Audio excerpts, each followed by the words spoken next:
11वां question हमारा है विश्व जल दिवस मनाया जाता है किस डेट को मनाया जाता है उसको बताना है। तो विश्व जल दिवस मुझे उम्मीद है कि लगभग सभी लोग जान रहे हैं जो तैयारी के समय में होंगे, क्योंकि आपको बता दूं कि 22 मार्च जो होता है वो विश्व जल दिवस होता है। और समझिएगा कि 1993 से इसकी शुरुआत हुई थी कि हर साल जो है 22 मार्च को जल दिवस मनाया जाएगा।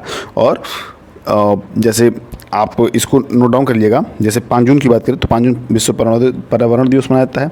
11 जुलाई को बात करें, ये देखिए जून की जगह 11 जून है। 11 जून जो है आपका ये कोई डेट नहीं है, ये यहाँ 11 जुलाई हो जाएगा, ठीक है, 11 जुलाई। और 11 जुलाई जो है आपका वो विश्व जनसंख्या दिवस होता है। और 22 अप्रैल जो होता है वो आपका पृथ्वी दिवस होता है। तो इस तरह क्वेश्चन जो है, ये सभी क्वेश्चंस जो हैं ये 24 जनवरी 2023 के पूछे गए एग्जाम के हैं, सीटेट के ईवीएस के क्वेश्चंस हैं, हम उनका कवर कर रहे हैं। और क्लास के लास्ट तक सभी लोग बने रहिए, क्योंकि सारे क्वेश्चन जो हैं सीटेट की दृष्टि से बहुत इंपॉर्टेंट होने वाले हैं। और जो भी लोग चैनल पर नए आए हों या पहली बार आए हों वो चैनल को जरूर सब्सक्राइब करें। साथ ही क्लास अच्छा लगे तो क्लास को भी लाइक करिएगा। 12वां क्वेश्चन कह रहा है कि RTE 2009 यानी कि RTE एक्ट 2009 सुनिश्चित करता है। अब किस चीज़ को सुनिश्चित करता है समझिएगा बात को। ये देखिए RTE का पहले मतलब समझते हैं। RTE मतलब राइट टू एजुकेशन, ठीक है, जो शिक्षा का अधिकार है उसके तहत 2009 में ये एक्ट बनना था, तो उसके तहत इन चारों ऑप्शन में से क्या सुनिश्चित किया गया था उसकी बात कर रहे हैं। तो ध्यान देखिए, पहले वाला ऑप्शन को दिया कि जन्म से 6 वर्ष तक के बच्चों की मुफ्त एवं अनिवार्य शिक्षा। और बी आपका दिया है कि 14 वर्ष की आयु तक के बच्चों को मुफ्त एवं अनिवार्य शिक्षा। और सी आपका दिया है 6 से 18 वर्ष तक के बच्चों की मुफ्त एवं अनिवार्य शिक्षा। और डी आपका दिया है कि 6 से 14 वर्ष तक के बच्चों को मुफ्त एवं अनिवार्य शिक्षा। तो मुझे उम्मीद है कि थोड़ा भी लोग अगर जो भी बच्चा तैयारी किया होगा वो इसको बता ले जाएगा, बहुत कठिनाई नहीं होगी। ध्यान देखिए, पहले तो 6 से 14 होता है, क्या होता है 6 से 14 वर्ष। तो आप देखिए ध्यान से, सारे ऑप्शन पहले कट जाएंगे। ये 6 से 18 है, ये 14 दिया यानी कि जन्म से, अब कुछ भी हो सकता है 14 वर्ष तक, और दिया जन्म से 6 वर्ष तक, तो ये भी गलत है। आप देखिए ध्यान से देखिए डी वाले ऑप्शन को दिया कि 6 से 14 वर्ष तक के बच्चों को मुफ्त एवं अनिवार्य शिक्षा, यही 2009 RTE जो है सूचित करती है। बात करेंगे 13वें क्वेश्चन की, दिया कि नीचे प्याज की खेती की प्रक्रिया के चरण दिए गए हैं, ये चरण उचित क्रम में नहीं है। अब दिया क्या है कि मिट्टी गुड़ाई करना, बी दिया है खरपतवार हटाना, सी दिया है प्याज के ऊपर की सूखी पत्तियों को काटना, और डी दिया है आपका प्याज को उखाड़ कर बाहर निकालना। और ई आपको दिया है, देखिए ई वाला को जो है आपको ये शोविंग ऑफ सीड हो जाएगा, तो यहाँ पे आफ्टर के बजाय बीज बोना हो जाएगा। थोड़ा सा एडिट में दिक्कत हो जाता है, यहाँ पे बीज बोना हो जाएगा, क्या हो जाएगा बीज बोना। अब ध्यान समझते हैं कि पहले सर्वप्रथम हम प्याज की खेती में क्या करते हैं उसको पहले हम जानते हैं। देखिए इसमें मिट्टी गुड़ाई करना ये सबसे पहले हो जाएगा, क्या हो जाएगा मिट्टी गुड़ाई करना, तो इसको हम पहले पे टिक कर लेते हैं। और दूसरे जब बात करेंगे तो होता क्या है बीज बोना, क्या होता है दूसरा बीज बोना होता है। इन सभी ऑप्शन में से ये जो बीज बोना है यानी कि ई वाला जो ऑप्शन है ये बीज बोना दूसरे पे हो गया। फिर बात करेंगे हम किस पे, खरपतवार हटाना। जब हम खेत में से खरपतवार हटाएंगे तो ये आ जाएगा हमारा तीसरे पे। फिर बात करेंगे हम किस पे, हम बात करेंगे कि प्याज को उखाड़ कर बाहर निकालना, क्या हो जाएगा प्याज को जब हम अब बीज बो लिए हैं, खरपतवार हटा लिए हैं, तो अब वो पैदा हो गया है तो हम क्या करेंगे कि प्याज को उखाड़ कर बाहर निकालेंगे, तो क्या हो जाएगा ये चौथे नंबर हो जाएगा। और फिर प्याज के ऊपर की सूखी पत्तियों को काटना है, तो ये 5वें नंबर हो जाएगा। अब ध्यान देखिए कि पहला दूसरा तीसरा चौथा 5वां, तो इसका जो सही क्रम हो जाएगा वो आपका हो जाएगा, देखिए ध्यान से बी वाला, क्या हो जाएगा बी। आप भी इसको ध्यान देख लीजिएगा। बाकी अगले क्वेश्चन को देखते हैं। अगला क्वेश्चन हमारा दिया कि पक्षी अपना सिर कई बार हिलाते हैं, ऐसा इसलिए है क्योंकि। अब देखिए समझिएगा, ऑप्शन फर्स्ट आपको दिया है कि गर्दन में मांसपेशियों को फड़कना जो होता है यहाँ पे आम होता है, जैसे कि आम तौर तरीकों में फड़कता है, तो इसलिए वो अपना सिर हिलाते हैं, ये इस बात को माना गया है ए ऑप्शन में। और बी ऑप्शन में दिया है कि आंखें स्थिर होती हैं तथा हिल नहीं सकती।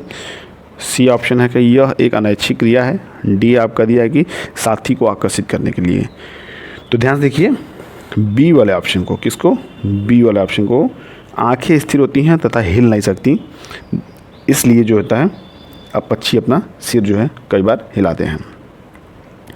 बात करेंगे हम 15वें क्वेश्चन की। 15वां क्वेश्चन हमारा कह रहा है कि भारत में उच्चतम वर्षा का रिकॉर्ड रिकॉर्ड की गई है। उच्चतम वर्षा जो है रिकॉर्ड कहाँ की जाती है उसको बताना है, चेरापूंजी में, अंबुजे में, महाबलेश्वर में, मासिनराम में।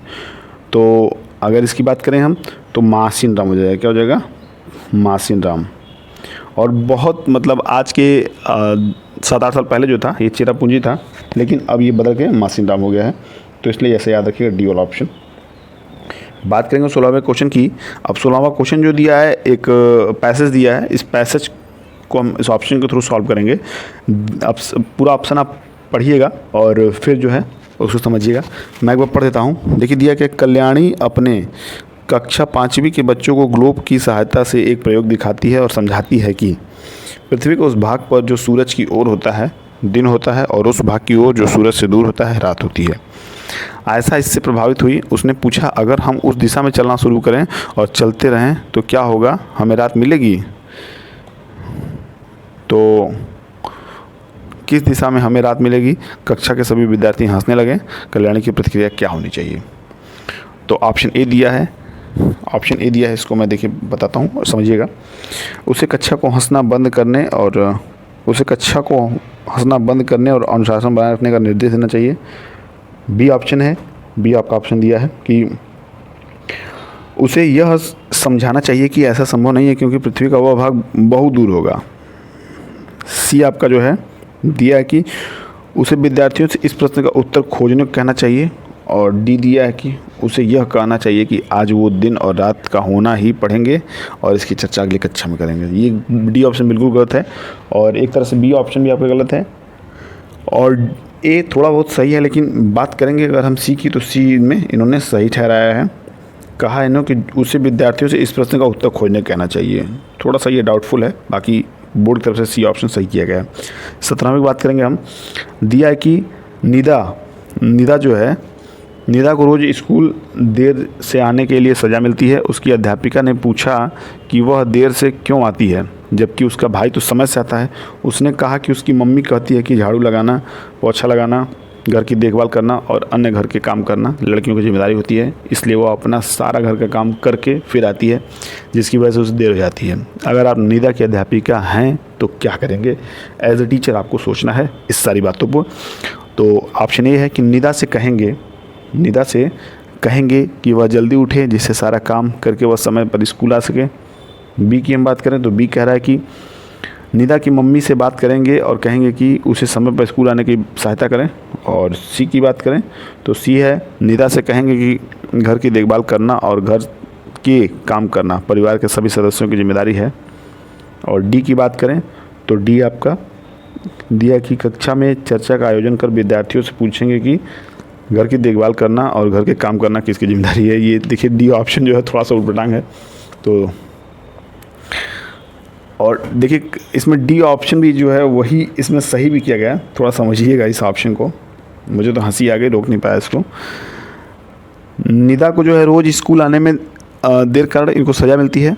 तो उसकी अध्यापिका ने पूछा कि वह देर से क्यों आती है जबकि उसका भाई समय से आता है। तो उसने अपने बताया कि उसकी मम्मी कहती हैं कि झाड़ू लगाना, पोछा लगाना, घर की देखभाल करना और अन्य घर के काम करना लड़कियों की जिम्मेदारी होती है, इसलिए वो अपना सारा घर का काम करके फिर आती है जिसकी वजह से निदा उसे देर हो जाती है। निदा के अध्यापिका के तौर पर निदा से कहेंगे कि घर की देखभाल करना और घर के काम करना परिवार के सभी सदस्यों की जिम्मेदारी है।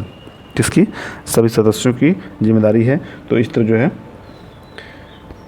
चर्चा अगर करेंगे कक्षा में तो ये चीज़ें निकल के आएंगी कि काम करना किसी एक इंडिविजुअली इंसान का वर्क नहीं है, वो घर के सारे सदस्यों का वर्क है। तो ये 17 क्वेश्चन जो है आपका थोड़ा लंबा हो गया। बात करेंगे 18वें क्वेश्चन की। 18वां क्वेश्चन दिया है कि एक पर्यावरण अध्ययन की कक्षा में शिक्षण साधनों को कैसा होना चाहिए। ऑप्शन ए दिया है आपका आसानी से उपलब्ध तथा अपने आसपास से प्राप्त। बी दिया है कि केवल हाई डेफिनेशन 3 आयामी चलचित्र। और सी आपका दिया है कि सदैव शिक्षार्थी की इंद्रियों में से किसी एक के उपयोग पर आधारित। डी आपका दिया है कि सदैव प्रयोगों पर आधारित। तो ऑप्शन फर्स्ट है केवल ए। बी है आपका ए और सी, और सी आपका है ए और सी, और बी आपका है केवल बी। डी आपका है सी और डी।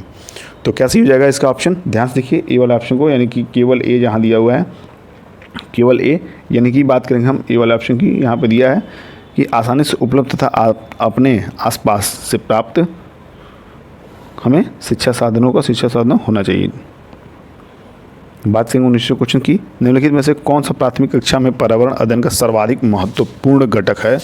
तो ऑप्शन ए है अवधारणा निर्माण, बी है आपका आदत निर्माण, सी है आपका खोजने का आनंद और डी है आपका सूचना।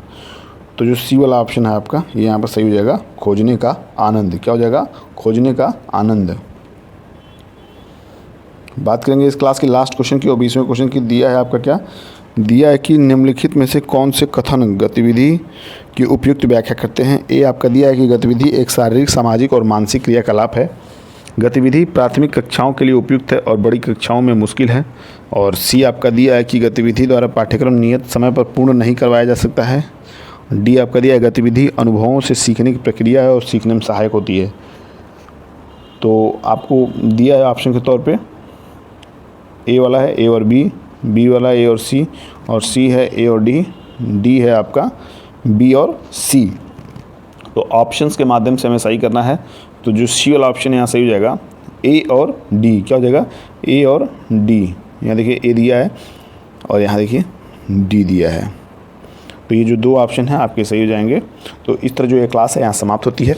मैं बहुत ज़्यादा समय आपका लूँगा नहीं, और क्लास अगर अच्छा लगा तो प्लीज़ क्लास को लाइक करिएगा।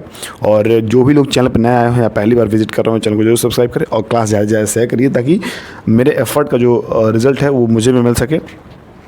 और चलिए इसी उम्मीद के साथ फिर आपसे विदा लेते हैं। पढ़ते रहिए, मस्त रहिए, जहाँ भी रहिए स्वस्थ रहिए, और फिर मिलते हैं अगले क्लास में। तब तक के लिए बाय बाय, टेक केयर।